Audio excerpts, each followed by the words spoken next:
New York, big city of dreams. I'm coming straight out. New York, big city of dreams. NYC.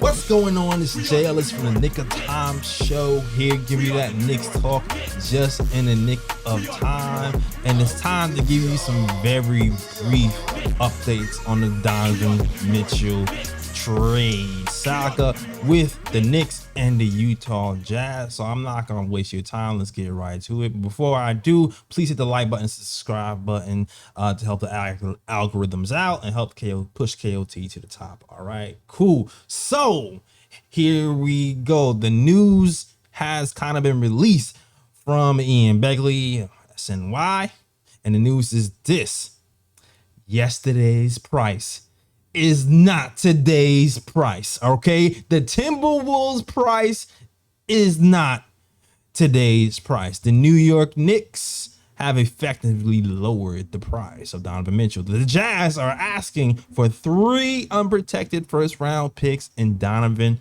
Mitchell trade talks. Gunshots, because Leon Rose is applying that pressure. I kept hearing from beat writers and Utah Jazz fans, mind you, that the price would never go down. The Knicks gonna have to come up. And I kept telling them, like, you don't know Leon Rose. You don't know the Don like I know the Don. The Don walks away from deals. Knicks fans have seen it. And when he took RJ off the table in the deal and gave him the deadline, I effectively lowered the price. And I'm loving what I'm seeing because it's kind of setting a precedent to the rest of the league.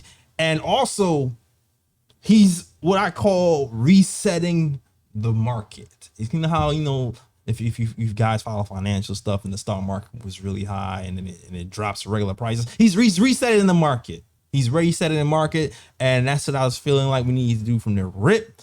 Because listen, we don't need to bid against ourselves. There's nobody else in the league who can offer anywhere close to as much as the Knicks can. So no need to bet against ourselves. And we need to just keep this thing going and counter offer. I think right now it's the time to counter offer. He's going down to 3 picks. Before he was asking for RJ Barrett, filler plus one of Obi, Grimes, and or IQ. And now that RJ's off the table, I know Ian said that, you know what, there's probably gonna be multiple young guys involved in this deal, but I'm saying push the line. I'm saying let's keep it 3 unprotected, 1 young guy, and filler and Cam Reddish to make the money work. And I'm only saying Cam Reddish, not because I love Cam, because I do love Cam, but let's keep it real. Tom Thibodeau seems to not want to really play him, and we only have 1 year to really see what he's about. And I don't think they're gonna move Derrick Rose to make the salary work. If there's a way to keep Cam Reddish in this deal, I'm for it, because I actually want to see him play as a backup. But I digress. Let's get some salary filler. Quentin Grimes, Evan Fournier, and call it a day. And let's keep it moving. And especially knowing at this point, we don't even have to give up the 3 unprotected first round picks ourselves. The Lakers over there waiting in the wing. They could probably give up a pick themselves to offload Russell Westbrook. So I can see that happening.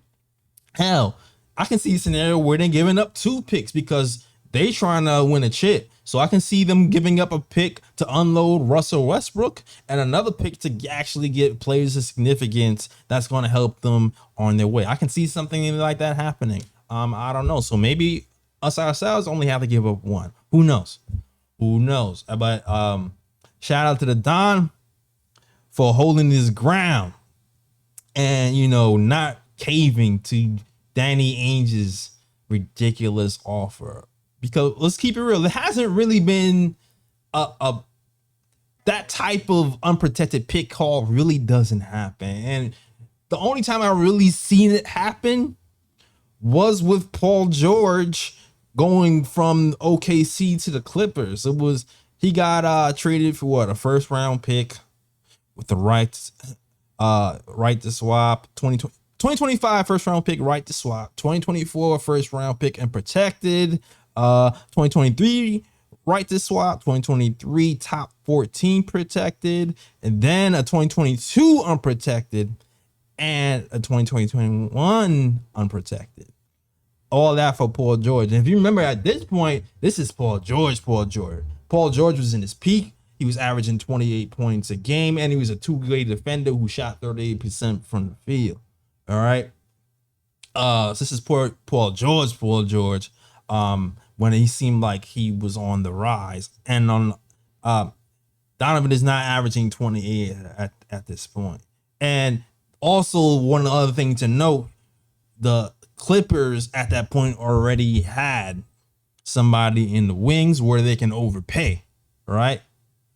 They already had Kawhi Leonard there, so it's an easier mental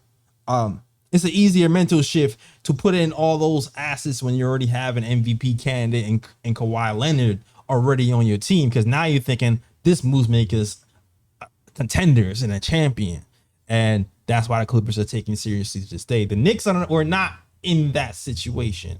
That's the same reason I feel like the Jrue Holiday trade happened, where I feel like, the Bucks might have overpaid for Jrue Holiday, as good as he is, but the Bucks have an MVP candidate and they need only a piece or two to get over the hump, and they got over the hump. So the Knicks are not in that situation. We didn't even make the play in, so we can't do things that those guys did to get over the hump. So kudos to Leon Rose for standing his ground. All right.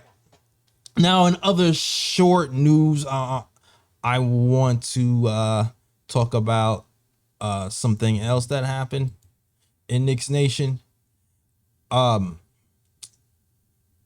this is interesting.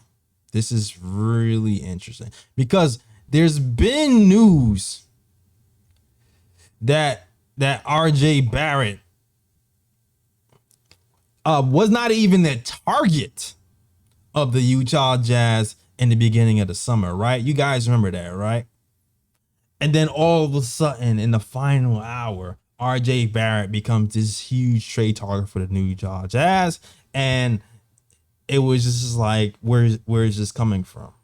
I don't understand. The Knicks put RJ in there to prevent them from using as many picks as the Utah Jazz want, but it could also be, debated that the Knicks never even really had an intention to trade RJ, that he possibly used him as a strategy because they figured, the Utah Jazz asking prices are ridiculous, that Utah Jazz wouldn't even accept the deal anyway, which is why they quickly took RJ off the table when they did got close. Many people might say that is a negotiation tactic, and it's possible. It's very possible. All right. But the intel that's come out recently is the Utah Jazz really isn't interested in RJ Barrett as a player, as really been reported. The thing is, they're interested in his value to flip him for more picks.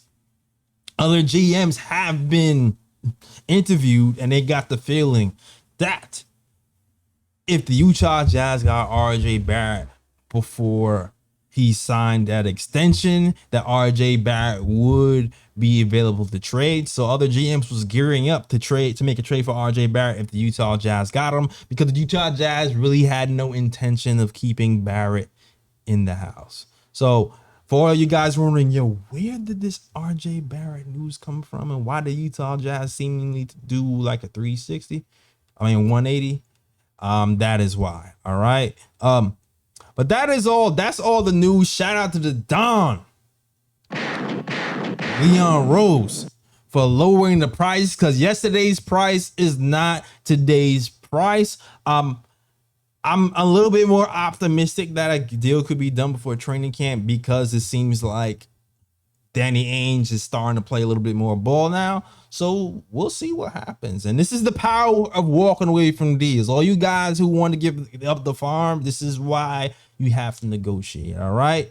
So shout out to my KOT crew. Shout out to Knicks Nation, Knicks fam. That is our show. All right.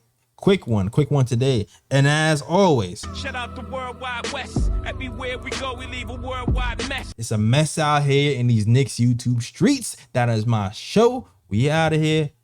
Peace. York, New York, big city of dreams. I'm coming straight out. New York, big city of dreams.